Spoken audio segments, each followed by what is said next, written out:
So I think the first question as such is something that happened in recent time. So I'm pretty sure everyone knows about Section 377 being decriminalized. Yep. And I think most of the youth, everyone, me, I think most of us would have gone back home. We're very happy about this. And we talk to our parents and people from the older generation, right? So this is something that I do with my parents on a regular basis. We sit and we discuss a lot of topics. So this is something that happened to me and something that I've heard from a lot of people as well. So when we discuss something like this with our older generation, they said, we are not going to debate with you as such. We're not going to impose our perspectives on you. But this is not accepted in our religion, right? So when I took a step back and I thought how difficult it would be for kids, for youth from the LGBT community to come out to their parents, and at the same time, when the parents pose this restriction that it is not accepted in our religion, how does a child and how does a parent deal with it? And sometimes a parent does cut off from their child as well. So just want to know your perspective on, the LGBT community or homosexuality as such with religion, and at the same time how a parent and a child should deal with it. Because I think a relationship between a parent and child is so important, right? And to lose something on that lines is not something. Let's see, probably till now, largely in the social space, in the media space, in the social media space, everybody is pitching either for or against. Can we for some time not pitch for or against and simply look at the issue as it is? Can we? Look at me, I'm not a prude, okay? Let that be clear. So, when we say sexuality, let's understand this. It is something nature has put in us because there is something called as perpetuation of the race or the species, otherwise it won't happen. Of course, we being human beings, having more brains than body, supposed to, because of that, we kind of eliminated the reproductive part and just using the pleasure part of it, all right? This is sexuality right now largely in the world. But essentially, this pleasure also is come into the sexuality process because otherwise, well, if there was no pleasure to it, maybe we wouldn't be born, you and me. Our parents would not have gone into it if there was no pleasure at all attached. Yes or no? So we are here because of that. So there is no denying it or putting it under the carpet, that's not the thing. But somebody has a certain kind of sexual preference which has got nothing to do with reproductive process as such. It is their personal preference because every individual has the right to do whatever the hell they want to do with their body because it's their body. But if it is something harmful, you're going to cut your nose off or you're going to cut something else off, then maybe we will try to prevent you. But you're not causing any harm to yourself in that way, then it's your business as long as you do something in your private. Right now, the Supreme Court decision is just that what a person does in their private space is nobody's business. Government need not enter people's bedrooms, that is the law, all right? And I think it's right. But at the same time, why so many of you are upset about it or for it or against it is simply because there has been a campaign around the world. I'm saying the campaign should stop. There may be a few people who are oriented that way, leave them alone, it's their business, all right? Even if you're a heterosexual, you don't go about talking it on the street. Hello? You don't, isn't it? Because private matters must be handled that way unless you give some sanctity to this body. Please understand this. The fundamental difference between animal nature and human nature is this: we are doing the same things that they do. They earn a living, they go around, they reproduce, they die. We also do the same thing. We think a lot about it and we make a whole lot of fuss about it, But we are doing the same thing.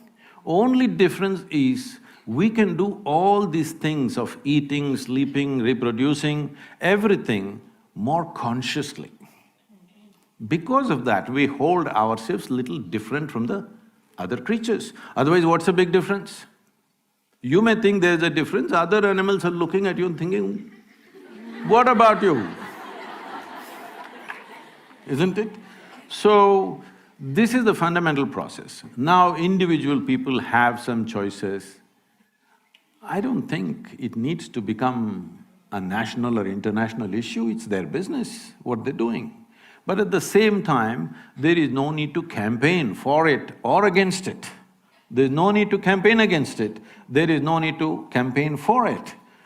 If you allow nature to take its course, the percentage of people who will fall that way are extremely small. But because of a whole campaign going on in the world, the number of people entering that space has become bigger, much bigger than what it should be. Having said that, your parents being upset about it or not coming to terms with it, if they're doing it for religious reasons, well, there may be a lot of trash in every religion, there is. But there is also some wisdom gathered over the times in every religion, yes or no?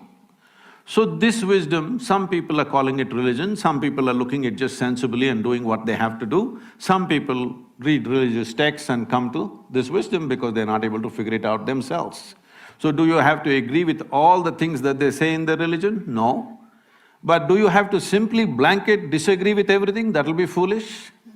Because human experience cannot be thrown away, isn't it? Thousands of years of human cultural experience cannot be just thrown away. We have to take what is sensible and what is not. So when it comes to this aspect, they know the consequence of this. See, when you're at this age, the most attractive word is freedom. Hello? Well, I come from the 60s. You know what 60s? So, freedom is the word. In this… but since then I've looked at human mind in so many ways. The moment you utter the word freedom, people will end up doing freaky things. Because freedom is a consequence.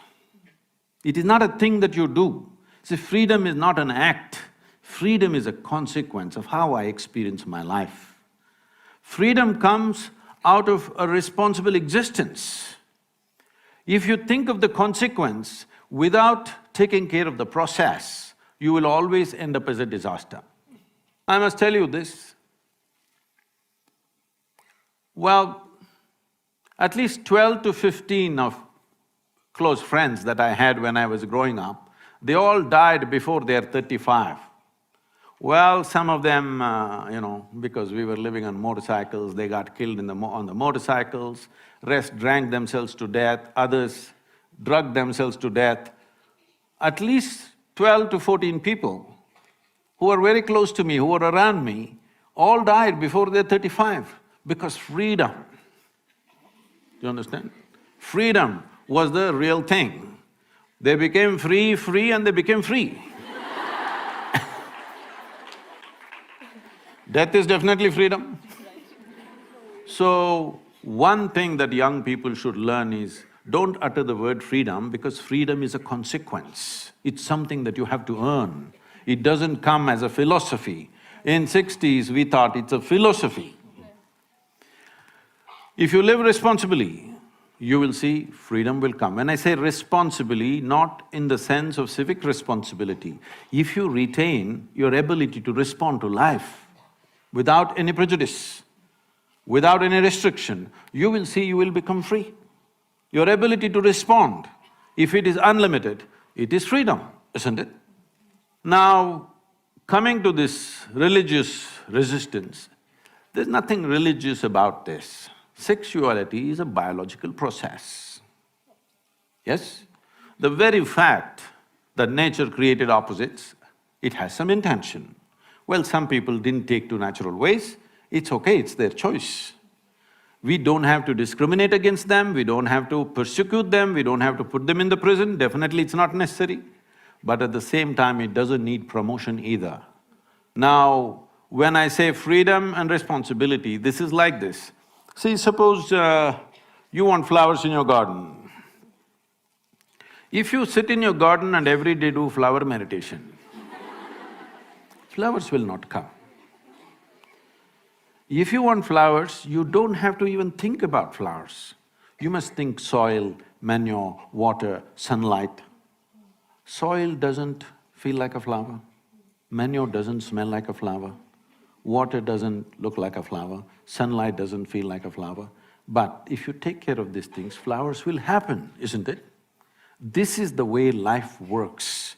So, the important thing with our lives is, this is a very westernized approach, that we are looking at the goal. We want the product, we don't want the process.